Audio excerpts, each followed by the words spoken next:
Alright guys, how's everybody doing? I've seen a couple people on Facebook groups ask about multi-layering stenciling. So I'm going to do a video on how I do my multi-layer stenciling, and this is based on like cartoon characters, things like that. Portraits and things like that are a little bit different, but this is the way you can do it. With the only way you're using a computer is to print out the picture that you want.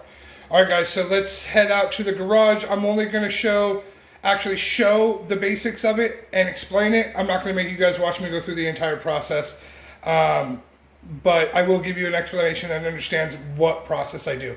Alright guys, let's head out to the garage and get going.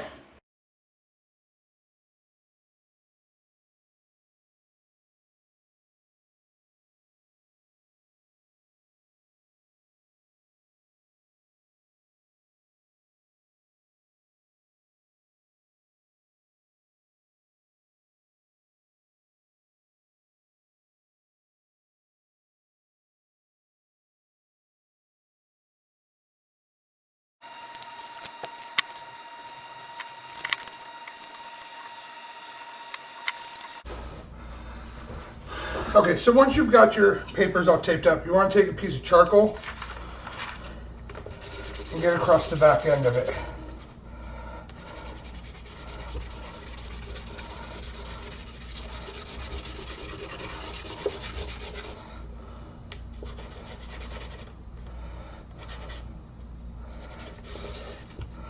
Okay, so before you grab a piece of poster board, you need to plan out exactly how many pieces of poster board you need, your size, and all that kind of stuff.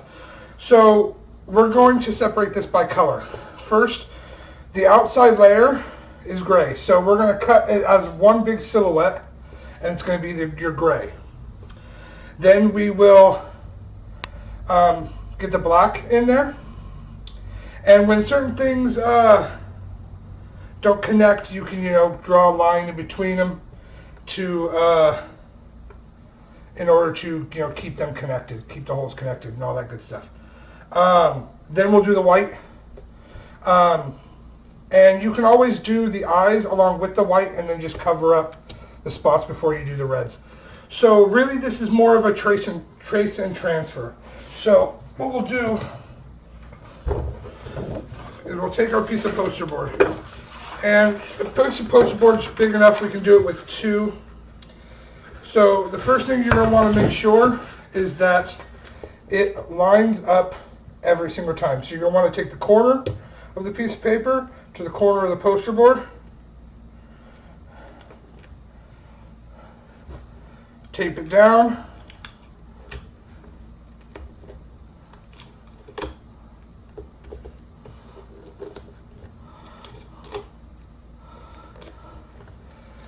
And grab anything you can use to trace your, you're going to use the back of a thing. So you're going to go all the way around the edges.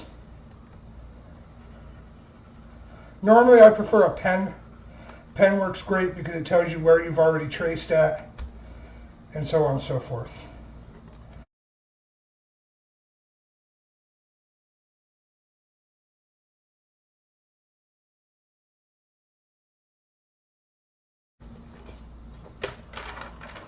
Alright, so there's your first layer.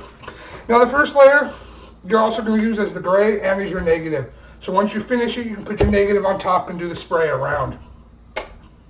So let's see if it will work. If I do it like this, it will. Okay.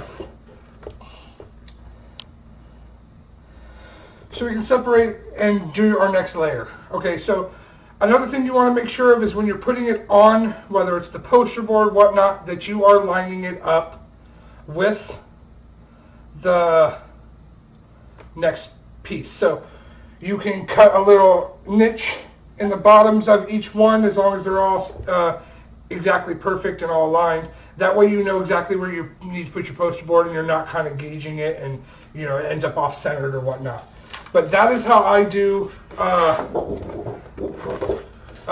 multi-layered stencils. Now, if you're wanting to do something like a portrait or something like that, whether it's anything, whether it's someone's dog or a person or whatnot, you are going to want to kind of grayscale it, and then you can judge.